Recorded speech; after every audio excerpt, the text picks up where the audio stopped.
Ladies and gentlemen, welcome to my channel, Kelly&Mark Show. It began like any other morning on live television. Warm smiles, playful banter, the comforting rhythm that millions had come to rely on. Kelly laughed, Mark Consuelos leaned in with that familiar sparkle, and the audience felt safe in the routine. But in a single breath, the ordinary shattered into something no one could have prepared for. Mark's smile flickered. At first, it was subtle, his hand gripping the edge of the desk just a little too tightly. Kelly noticed before anyone else did. She always did. Years of shared glances, whispered jokes, and unspoken understanding had trained her heart to sense his before her eyes could explain it. "Mark?" she said softly, her voice still light, still trying to keep the moment afloat. He didn't answer. A sharp inhale echoed through the microphones as Mark's knees buckled. Time slowed, stretching into a cruel eternity as he collapsed, the sound of his body hitting the floor sending a wave of shock through the studio. Gasps rippled through the audience. Cameras froze. Producers shouted off screen. But Kelly moved. She was on the floor beside him in seconds, her smile gone, replaced with raw terror. "Mark, look at me," she pleaded, her hands trembling as she cradled his face. "Please, look at me." The audience watched, stunned, as the woman they had known for decades, poised, witty, unbreakable, began to fall apart in front of them. Tears streamed down Kelly's face, unfiltered and unstoppable. This wasn't television anymore. This was life, bleeding through the screen. Her voice cracked as she called his name again and again, each syllable heavier than the last. "I'm here," she whispered, pressing her forehead against his. "You're not doing this alone. Don't you dare." Medics rushed in, their movements swift and urgent.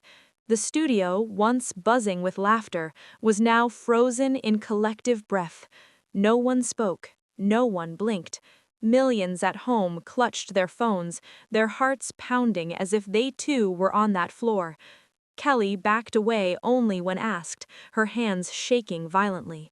She stood, then faltered, gripping a chair to stay upright. The strength she'd carried for so long finally cracked under the weight of fear. "I can't," she tried to speak, but the words dissolved into sobs.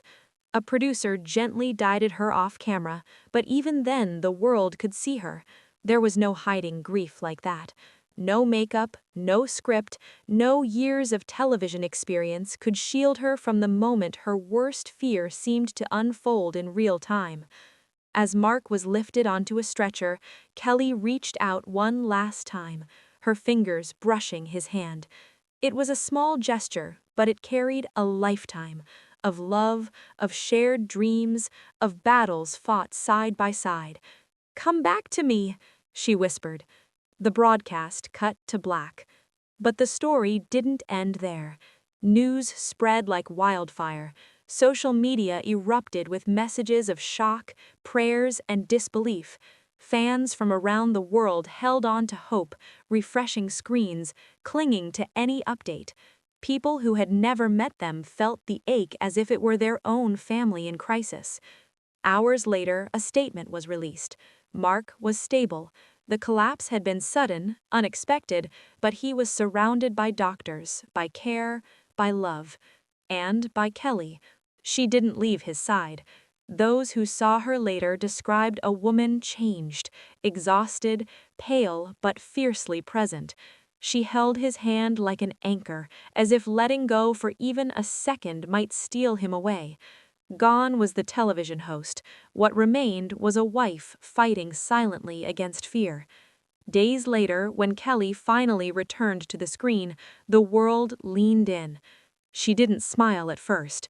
She didn't joke. She simply breathed. "There are moments," she said, her voice steady but fragile, "that remind you how quickly everything can change. We're not promised tomorrow. We're only promised now." Her eyes filled with tears again, but this time there was gratitude in them. Mark was recovering. healing, and watching from home. The unthinkable shock had left a scar, not just on them, but on everyone who witnessed it.